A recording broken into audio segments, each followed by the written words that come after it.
What's up, everyone? First thing first, the name LUI. Secondly, the game. It is the game of bodybuilding, obviously. Thirdly, the very subject. It is a kind of a tribute as well as an information about this very underrated Persian gentleman right here. His name is Baitullah Abuspour. By all means, probably the best bodybuilder coming from Persia. He was competing in the 212 category. Look at the striations. Look at the feathers in these quads. This midsection is absolutely world class. The sweep in that quad is an absolute sight to be saluted. I'll tell you about the midsection in a few. Now look at the glutes. High level of conditioning. His back was thick. Unfortunately, highly underrated. Trained by none other than Dennis James himself. He was always conditioned. I mean, look at the separation between the glutes and, the hamstring. If Big Ramy brings in a shape like this, he will be absolutely unbeatable. It goes to show that he was nailing his condition on a daily, bro.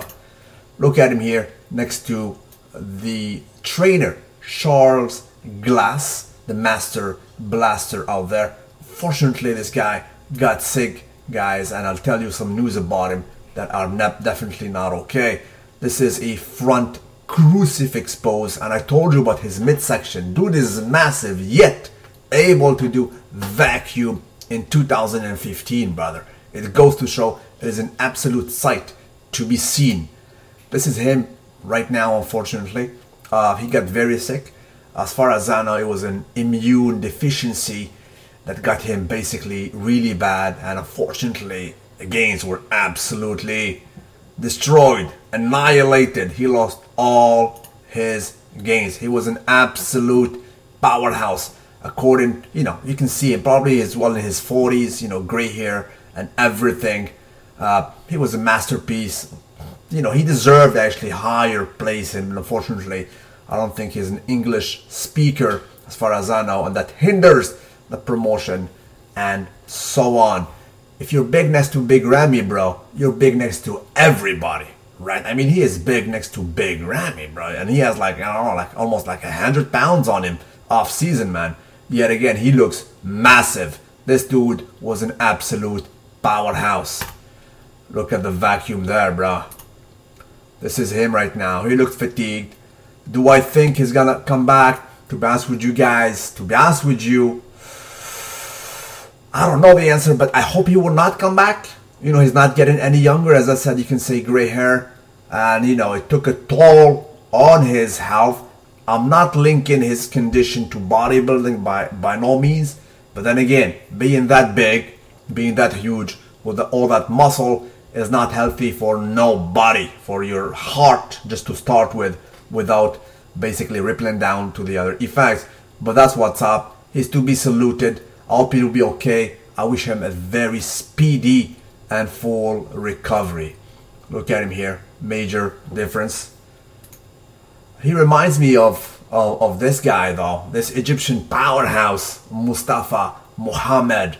This guy, I think he lives in Germany, bro. He has a gym there. He had one of the craziest wheels in the business. He was a real powerhouse. I mean, look at him. Unfortunately for him, he also lost all his gains, right? I hope he's doing okay. I hope he's healthy by now. Look at him. As I said, the wheels were absolute sight to be seen. I mean, he was, in his time, that was him, Big Ronnie, and also Branch Warren rocking those crazy, massive wheels. But look at the difference now. Major difference. These gains are not loyal. I still salute you though, Mr. Mohammed. Paul Dillette, my fellow Canadian, his gains were absolutely not loyal. He lost them all. I still salute him. He was nicknamed Jurassic Paul Dillette. He was the very first guy, as far as I know, to reach a legit 280 pound plus. I mean, granted, some say that it was Lou Ferrigno, but Lou Ferrigno was very, very tall.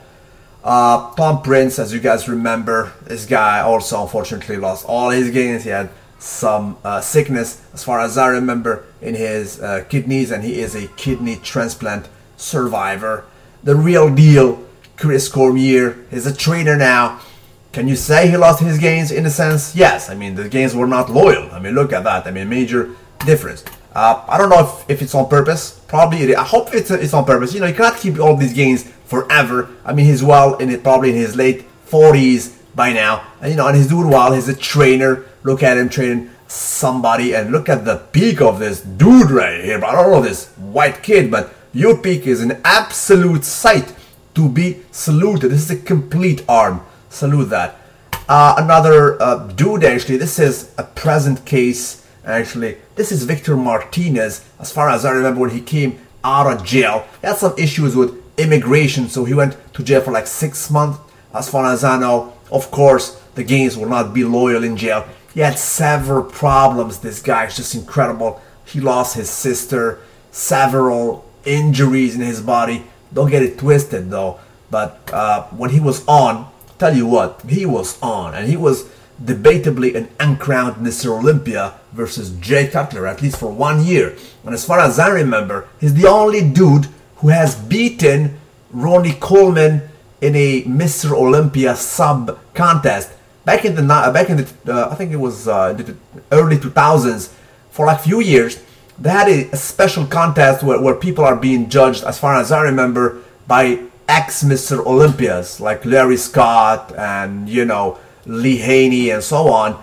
I think these guys gave him a win versus Ronnie Coleman in a round. I do remember that very clearly, right? That happened, and then they removed that small, basically part of Mr. Olympia and bring it back to the way it is right now. Don't get it twisted. When he was on, he was hard to beat. I guarantee you. A lot of people are beating him right now, but this dude had a crazy genetic. He came back now. A lot of people are speculating about him. Would he reach his, you know, his heydays? I don't know, but I still salute, you know, Vic Martinez. He was an absolute and still a sight to be seen. Finally, you know, the giant from Switzerland who also lost all his gains. This was a dude that was weighing about 285 on stage. One of the best backs in the business ever. He was compared to the likes of Dorian Yates and Ronnie Coleman. He was a powerhouse. Unfortunately, his gains are not loyal.